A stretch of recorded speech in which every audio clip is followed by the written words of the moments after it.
Hello, Moore County. This is John Nagy, editor of The Pilot in Southern Pines, coming to you from the downtown office today. For the first time, maybe ever, publisher David Warnoff and I have had a meeting of the minds, or at least of foreheads. We both registered this morning at 97.7 degrees on the Pilot's super sophisticated thermometer this morning. So neither one of us is cooler than the other today. Our broadcast today is coming to you through the sponsorship of Aberdeen Exterminating. The Parker family has owned and operated this local company for 60 years now in Moore County. I see their little red trucks all over the area, and I recently had them come take care of some bug work at my place in Pinehurst, and they did an awesome job. We are in bug season big time, and Aberdeen Exterminating is hiring staff to meet the demand of this busy bug season. So they're looking for a carpenter, repairman, and a pest control technician. And so they've got a full benefits package. And did I mention the little red trucks? Yeah. Give them a shout today. The Moore County Health Department's coronavirus dashboard stands at 160 positive cases cumulatively, and still 9 deaths. That number has not changed. The number of positive cases is up 4 from our last report yesterday. Over at the First Health of the Carolinas page, the Health Network has updated its dashboard to reflect it has administered 3,423 tests, of which 341 were positive for the virus. However, they are still waiting on 218 results to come in on that. So those numbers we expect to change here probably within the day. Again, those results for First Health represent its numbers across its multi-county service area. So those numbers are not reflective specifically of Moore County alone.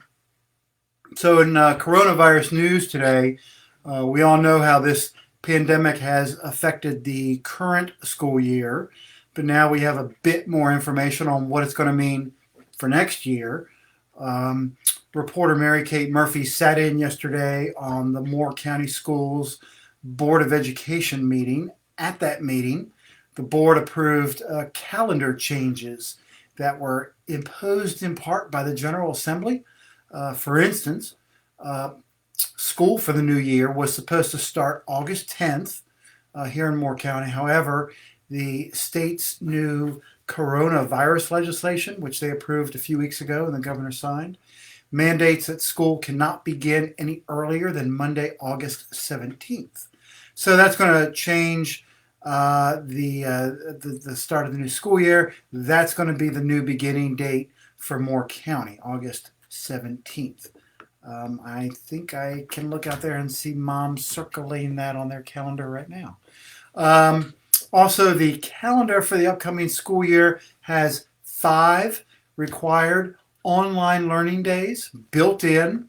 Moore County has scheduled those days for October 21st, November 3rd, February 18th, March 11th, and May 7th. Now, full details and more from this story by Mary Kate are online at thepilot.com. Now, while we're talking about education, we learned late Friday about graduation plans for the public high schools. Mary Kate's story has been online, but we got it too late for last Sunday's paper, so it's in tomorrow's edition, and you can check that out there. All 3 high schools will record traditional graduation ceremonies, including the speeches, and post them on the Moore County Schools YouTube channel on June 5th. Seniors are going to be receiving their diplomas the next day. So what they're going to do is they're going to have drive-up diploma ceremonies, 1 vehicle allowed for each graduate and their family. And they're going to begin at 8 a.m. on June 6th at Union Pines and North Moore to accommodate that larger class for Pinecrest. They're going to issue diplomas in 3 ceremonies at 8 a.m., 10 a.m., and 12 p.m. If you have a graduate at one of those three schools, rest assured they're going to connect edu with those recorded phone messages probably multiple times leading up to this. So don't sit there and feel like you have to jot it all down. You'll get reminded probably several times with emails and phone calls, and I'm sure it'll be on those schools' respective Facebook pages, and I'm sure more county schools will probably repeat that information also, and we'll give it to you also as we get a little bit closer. We're, I guess just 3 or 4 weeks out now. But anyway, for those graduations, when the graduates do receive their diplomas, they're going to go in groups of 10 to the stage that's going to be set up, and they will individually walk across the stage and receive their diplomas and have their photos taken. Each school is organizing a driving parade of sorts for graduates through their respective communities. All those details are still yet to come. They're being ironed out, and they're going to be announced here in the coming weeks. I think the Northmore and Union Pines parades are going to be occurring right after their ceremonies. Pinecrest, I think, is scheduling theirs for June 5th at 10 a.m. So again, all those details are still going to be coming in greater supply. In other news, the Aberdeen Town Council is already thinking about its traditional July 4th festivities and their fireworks display. Staff writer Laura Douglas covered the town board's work session Monday night, where they talked over what to do about the annual show out there at Aberdeen Lake Park. Town officials are pretty sure social distancing restrictions are going to prevent getting 5,000 or 6,000 people together for fireworks as they normally have done at Aberdeen Lake Park. So they're going to be discussing this all later this month, but it really comes down to three choices. They can cancel the fireworks, postpone it, or proceed with what they're considering to be a higher aerial display. Under that last option, the town would close off the park to shoot off fireworks much higher than normal, so they'd be visible all over town. Anyway, Laura's story has more details on that at thepilot.com. So if you're interested in what Aberdeen's up to with 4th of July fireworks, you can check it out there. Pinehurst has not yet talked about what they're going to do, and of course none of the towns are talking yet about their parade festivities or anything like that. That's just a little of what's going on. Managing editor David Sinclair is sitting in this afternoon on a Pinehurst Village Council meeting. The council is getting its formal budget presentation, and then later on they're going to be talking more about the library assessment that they've been wrestling with the last few months.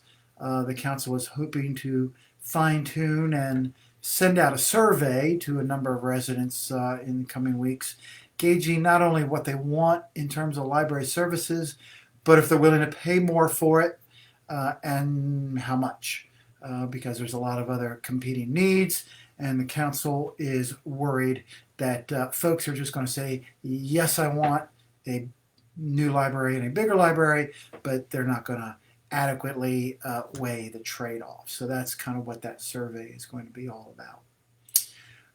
That's our broadcast for this afternoon, a little shorter than normal. Special thank you again to Aberdeen Exterminating for supporting this broadcast and supporting the pilot with its advertising. They've been taking care of the Sand Hills rather sizable bug problems for 60 years now. They're hiring, so check them out today. I think we've got a couple of big ads from them tomorrow as well. With I know they're looking for a carpenter / repairman and a pest control inspector and technician. So thank you to those folks with Aberdeen Exterminating for supporting us today.